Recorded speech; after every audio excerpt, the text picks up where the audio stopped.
Bueno, muy buenas tardes a todos. Muchas gracias a FENALCE por esta invitación, por haber permitido este espacio para que pudiéramos compartir con ustedes información técnica relevante para el sector de ustedes.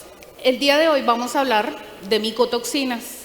Realmente es un riesgo invisible que tiene una relevancia bastante importante porque puede afectar diferentes cadenas productivas como la animal y la humana, pero al final lo que vamos a tratar de buscar con su evaluación es la protección de la salud del consumidor. Entonces, un poco de lo que hablaremos de unos conceptos básicos para ubicarnos en el contexto de las micotoxinas, luego hablaremos específicamente de ellas, cuáles podrían ser algunos métodos de detección y las estrategias de prevención y control que tenemos hacia estos contaminantes químicos. Entonces, lo primero es que entendamos cuál es la diferencia entre contaminación y peligros. Cuando nosotros hablamos de contaminación, estamos hablando de sustancias, no sé por qué se fue tanto, de sustancias que están presentes en un alimento hablemos en este momento en el contexto de los alimentos, que no causan enfermedad, simplemente que son diferentes a la formulación del producto y que pueden estar presentes ahí, haciendo que el producto no sea apto para consumo, pero no necesariamente causa enfermedad. Diferente a cuando hablamos de peligro. Peligro en su contexto sí nos va a causar enfermedad o daño, a pesar de que los cataloguemos o los clasifiquemos de la misma forma en biológicos, químicos y físicos, el uno no causa daño, el otro sí. Entonces, si ponemos ejemplo de peligro biológico, estamos hablando de microorganismos, por ejemplo, patógenos, no los indicadores que estarían en contaminación. Si hablamos de químicos, un residual de un detergente o de una sustancia química desinfectante podría ser un contaminante si está en bajas concentraciones y no nos causa enfermedad.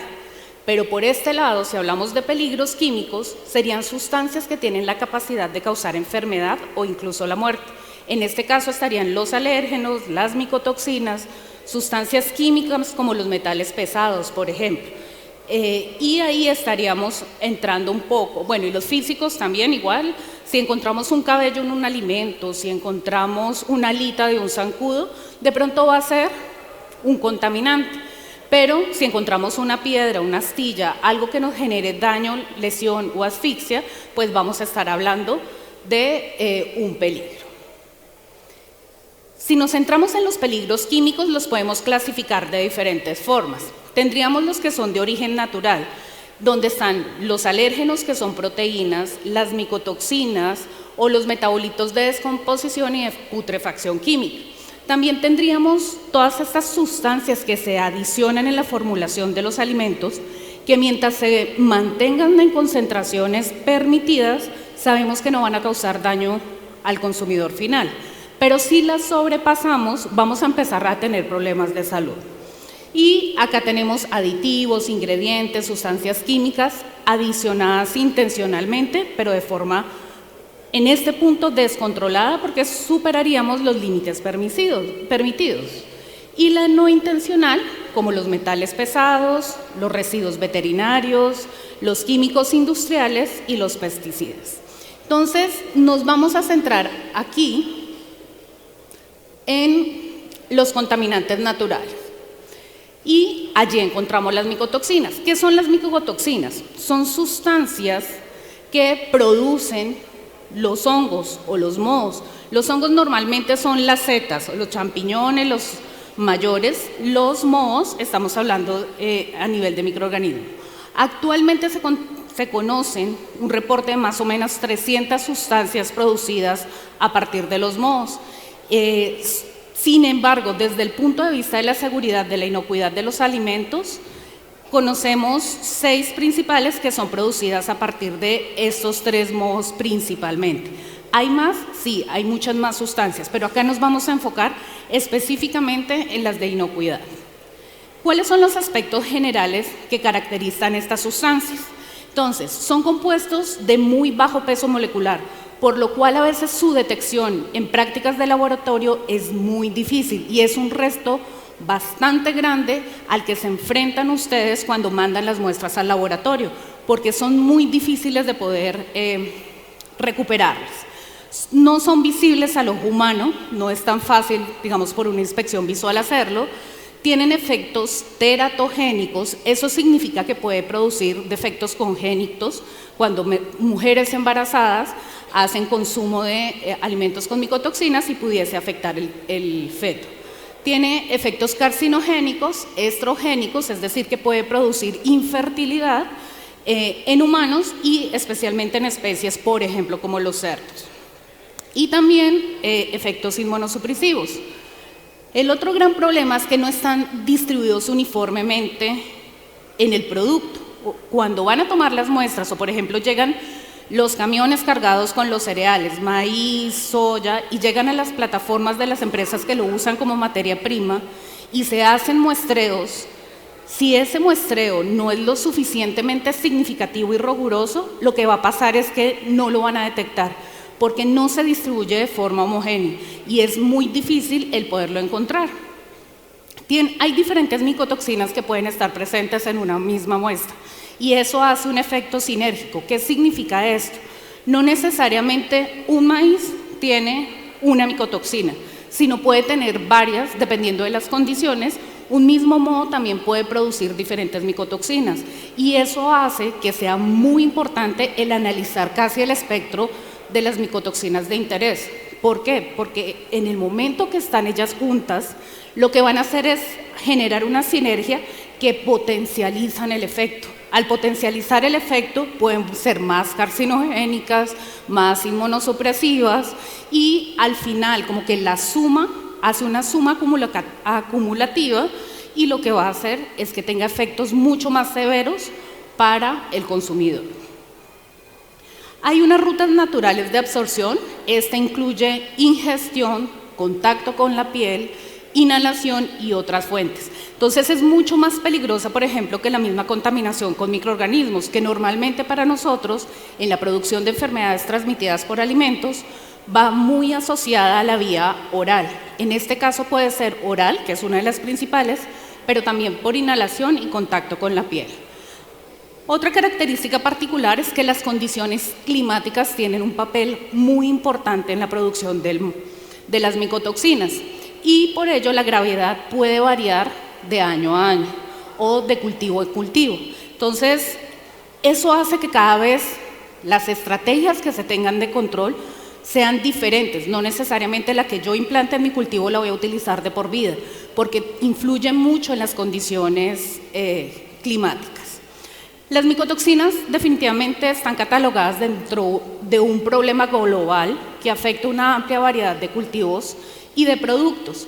¿Por qué? Porque están principalmente los cereales, pero sus subproductos también. Entonces, las harinas, que normalmente son materias primas para panadería, bizcochería, galletería, pero también se ven afectados los frutos secos, las especias, el café, las frutas y la leche.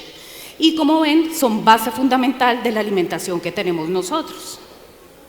La Organización Mundial de la Salud detecta o reporta que la exposición a las micotoxinas se puede dar por dos formas. Una, directamente, a través del consumo de alimentos contaminados, pero también de forma indirecta a través de los animales alimentados con piensos contaminados. Si ustedes ven, uno creería que la cadena de producción de alimentos animales y humanos van por vías separadas. Realmente van por la misma vía y al final termina en nosotros. ¿Por qué? Cuando hay alimentación contaminada para aves, para bovinos, para porcinos, ¿qué pasa al final? Eso es base de nuestra alimentación, va a entrar a nuestra cadena productiva y finalmente nosotros vamos a ser los perjudicados. Entonces es parte de la conciencia que hay que hacer con el enfoque que hay de la granja a la mesa. O sea, realmente lo que se haga en producción primaria nos va a afectar a nosotros como consumidores. Nosotros somos productores, pero nosotros somos consumidores. La FAO estima, y esta cifra realmente es bastante alta, porque estima que aproximadamente el 25% de los cultivos a nivel mundial están contaminados con micotoxinas.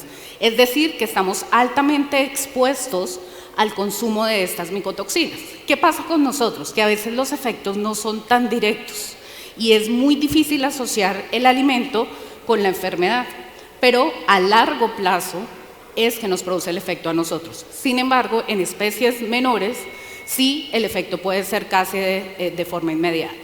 Debido a la alta resistencia, las acciones de prevención y de monitoreo son una de las principales estrategias para tratar de que los alimentos no nos lleguen contaminados. ¿Cuáles son algunos de los factores que favorecen la producción de las micotoxinas? Pues hay condiciones ambientales como las temperaturas y la humedad alta, y ahí es donde el efecto climático nos juega en contra. Las lesiones, los insectos, las aves, el granizo que puedan lesionar el grano, pues también va a tener un efecto. Las prácticas agrícolas, cuando hay un inadecuado manejo de cultivos o hay poca o nula rotación, puede hacer que los suelos de forma acumulativa tenga concentraciones de los mohos que van creciendo y pueden contaminar el cultivo. También la susceptibilidad misma del cultivo, el usar semillas que de pronto vengan contaminadas, y también las condiciones de almacenamiento. Como vemos, esta parte es pre-cosecha y esto es post-cosecha. En post-cosecha pudiese pasar que los granos tuvieran condiciones de seguridad. Ejemplo, cuando se cultiva y el grano de maíz está alrededor del 13% y la soya del 14%, decimos que es como una zona segura para el grano. Sin embargo, si en almacenamiento se supera el 67% de la humedad relativa, pues vamos a empezar a tener problemas porque el grano se humedece y puede ser susceptible a contaminación. Y dependiendo de la humedad, un mismo moho puede producir una micotoxina u otra, dependiendo de la temperatura y la humedad. La duración del almacenamiento también es muy importante, la limpieza, la ventilación y el control de plagas. Estas son las 6 principales micotoxinas de interés en alimentos, en inocuidad. No voy a verlas todas, les van a quedar a ustedes, pero veamos el ejemplo de la aflatoxina. La aflatoxina es producida por Aspergillus flavus y parasiticus, afecta a humanos, a ganado bovino, a aves, a perros y a gatos, puede producir cáncer, inmunosupresión, pérdida del apetito y disfunción del hígado. Y hay diferentes alimentos implicados y hay unos niveles permitidos a partir de la FDA. Entonces, miren que las diferentes micotoxinas pueden tener diferentes acciones, pero quiero resaltar adicionalmente la ocratoxina. Miren, la ocratoxina en este caso no es solo como las anteriores producida por el género de Aspergillus, sino en este es Aspergillus más penicillium. Entonces, una misma micotoxina producida por 2 mohos o un moho en condiciones diferentes produciendo 2 micotoxinas diferentes. Definitivamente es una amenaza para la salud del consumidor, sea que venga de forma directa o a través de la cadena productiva animal. ¿Qué otros efectos pueden haber? Pueden haber pérdidas económicas, se bloquea un poco el comercio internacional porque puede haber rechazo incluso de lotes de producción y la industria alimentaria y la industria de pienso son muy vulnerables a esta situación. En el comercio internacional, pues, básicamente lo que se hace es buscar el cumplimiento de las regulaciones, haciendo análisis que permitan detectar las micotoxinas y evaluar si están por debajo de los límites permitidos. En la regulación internacional encontramos que la Organización Mundial de la Salud, la FAO y la FDA son los primeros que han empezado desde ya hace bastante tiempo a establecer límites de aceptación. Sin embargo, en Colombia pues también tenemos regulación, está la resolución 4506 del 2013, el cual establece los límites máximos de contaminantes y allí ustedes van a poder encontrar, de acuerdo al grano y al cereal que se esté manejando, esos límites máximos permitidos. Esta ha sido modificada por las 2 siguientes resoluciones. Y en el ICA, la directiva DIP 30-100-002 hace lo mismo, pero para alimentos de animales. Este es un estudio que hizo y los invito a que lo lean los que no lo han leído, lo hizo el Instituto Nacional de Salud y trataron de establecer la correlación entre el consumo de arepa, que es muy conocida en esta zona del país, con la alta prevalencia que tiene la zona con cáncer hepático. ¿Qué es lo que se buscaba estudiar? La relación entre la presencia de aflatoxina, que ataca severamente el maíz, y el alto consumo de arepa en esta zona del país. Entonces, en el país, cuando se ven los reportes, Antioquia es la zona que más cáncer hepático tiene. Es muy difícil saber si es directamente proporcional al consumo de la arepa que viene del maíz contaminado con aflatoxina, pero es una alta probabilidad. ¿Por qué es tan difícil hacer esa semejanza? Porque a largo plazo, cuando la persona desde chiquitica ha comido arepa, a los 30, 40 años que le dio un cáncer hepático, es muy difícil decir y asociar directamente al consumo de la arepa. Lo invito a que lo lean porque es bien interesante. Entonces, ¿cuáles son las medidas de control?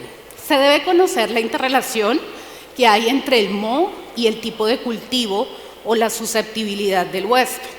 Algunas prácticas culturales pueden influir estas interrelaciones, reduciendo la incidencia de la contaminación. Sin embargo, todavía no hay medidas que sean 100% eficaces. Es un conjunto de medidas que van a garantizar que se lleve la interrelación. Siempre que se hace la evaluación y el análisis de la muestra va por 3 factores principales: el cumplimiento de normatividad local e internacional para facilitar el comercio, nacional e internacional, por la protección de la salud del consumidor y la calidad del producto, y asimismo la protección de la marca. Hay diferentes métodos de evaluación, algunos más complejos que otros. Tenemos HPLC, ELISA, cromatografía de gases y espectrometría de masas. Cualquiera de estos están disponibles para que hagan la evaluación. Sin embargo, hay algunas características de ventajas y desventajas que ustedes tienen que tener en cuenta cuando se elige un método. Normalmente el HPLC, cromatografía de gases, y la espectrometría de masas son métodos muy sensibles, pero muy costosos y requieren equipos y personal altamente sofisticado. Normalmente este tipo de técnicas se usan en laboratorios de servicio, donde ustedes le envían la muestra y ellos le hacen el análisis.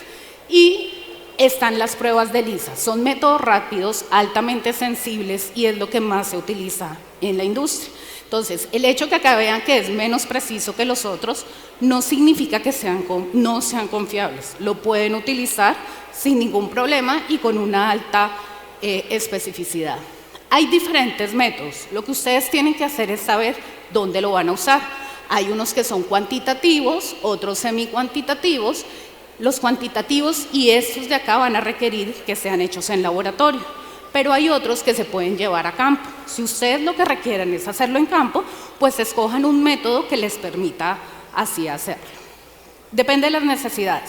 Lo siguiente para escoger el método es que tengan aprobaciones y reconocimientos internacionales. Les va a dar seguridad en el momento de su uso. Hay diferentes agencias y diferentes límites, que es lo siguiente, de cuantificación y de detección.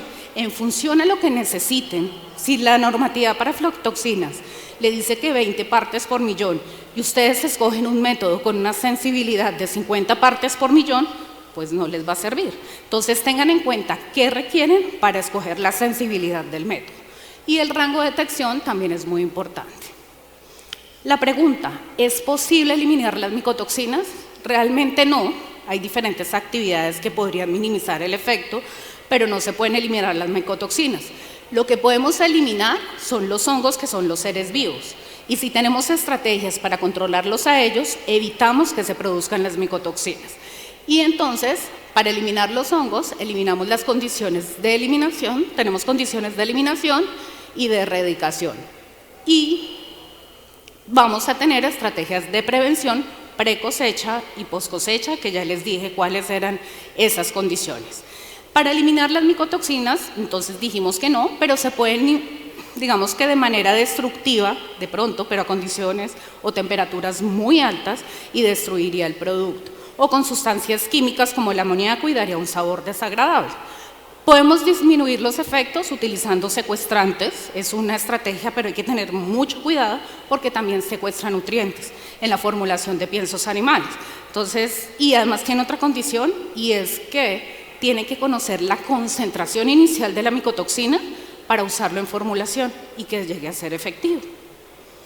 Entonces, algunas de las medidas de prevención son buenas prácticas agrícolas, el control de humedad y temperatura en almacenamiento, usar de pronto variedades resistentes a los diferentes mohos que los pueden atacar, uso de fungicidas de manera responsable y la educación y la concientización. A veces creemos que el primer eslabón de la cadena productiva no es tan importante, pero realmente lo que tengamos nosotros como consumidores finales es el resultado de lo que tengamos en la cadena primaria. Y todo lo que pueda hacer en el intermedio de la cadena productiva definitivamente no lo van a poder lograr si el productor primario no es consciente de la presencia de las micotoxinas.